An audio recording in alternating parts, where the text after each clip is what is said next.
Okay, so multiplying and dividing monomials. So first of all, monomials can be a constant, which is just a number, a variable, which is a letter that represents a number or an unknown value, or a combination or a product of a variable and a constant. All right, so let's go ahead with the first example right here. Let's say we have 7 to the third power times 7 to the second power. So these are monomials right here. So they're two factors. We're multiplying a 7 thirds times a 7, or 7 to the third power and a 7 to the second power. Basically what we do is keep the base and we add the exponents. So we get 7 to the fifth power.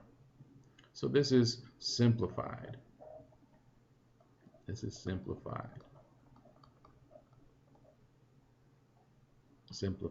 Sorry. Now in the second example, it's 3 to the fourth times 3, and it says to evaluate. So it's basically the same steps. We will get 3, the base of 3, and we're going to add the exponents. But notice that the first 3 has an exponent of 4, and the second 3 does not have an exponent.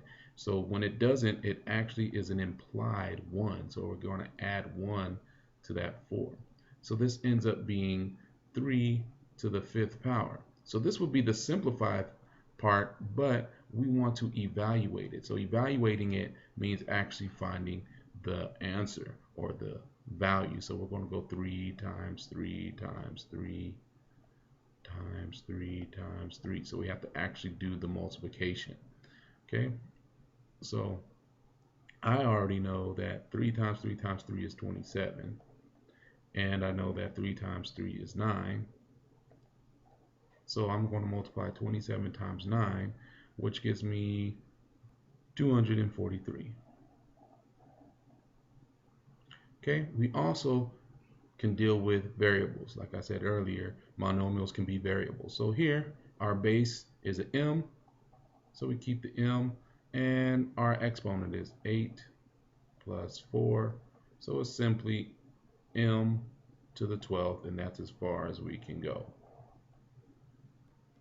Now, monomials can have a product of a number or a constant and a variable, like in this example. So how do we deal with this situation? Well, we're going to multiply the -4 times the 2 together, kind of using the commutative property here. And we're going to take the base of x, since the x is the one with the variable, so we're going to, variable with the exponent. So we're going to take the base of x and we're going to add the exponents like we've done before. So the 3 plus the 5. Okay, so as a result, we end up with -8 x to the 8th. There we go. And that is our answer. Okay, so now say we have a quotient of monomials, meaning we have a monomial being divided by another monomial. Same kind of concept, we have the same base, so we're going to keep our base. So in this case, our base is 6, and we're still going to do something with the exponents, but this time, since it's division, we are going to subtract the exponents. So we get 6, the base of 6, 7 minus 3, which is 6 to the fourth power. And this is simplified. If we wanted to evaluate it, then we have to multiply 6 times 6 times 6 times 6. So look for the words simplify or evaluate to let you know if you're going to do that. So both answers are fine. All right, so here, again, we have dividing monomials. And we have a 16n to the fourth divided by 4 to the nth, 4n. And remember, if there's no power, it's like to the 1 power. So what we do is we're going to have the 16 and the 4 dividing one another. And the base n, since they're the same, we're going to keep that in and subtract their exponents. So we have 4 minus, and remember, if there's nothing there, it is an implied one. So we get that right there. So 16 divided by 4 is 4, and we get n to the third power right there. All right, so here we have another example, 2 squared times 3 to the third power times 4 to the fifth power divided by 2 times 3 times 4. So we have 3 monomials that have the same base. 3 separate monomials that have the same base. So we just treat them separately but together at the same time. So here we're going to have the base of 2, and then 2 minus 1 times the base of 3, which is 3 minus 1, and then times the base of 4, which we have 5 minus 1, since all of those don't have exponents.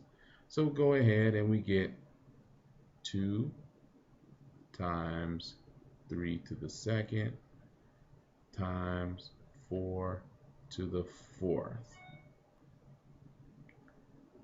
Okay, so we're going to go ahead and evaluate this. So this means 2 times 3 times 3 times 4 times 4 times 4 times 4. Okay, so 2 times 3, I'm just going to multiply 2 at a time. So 2 times 3 is 6 times 12 times 16 times 4. Then 6 times 12 is 72 times 16 times, which is 64. And then now we got to multiply these two big numbers right here, which gives me 72 times 64, which is 4,608. See, I had to do my little scratch paper over there.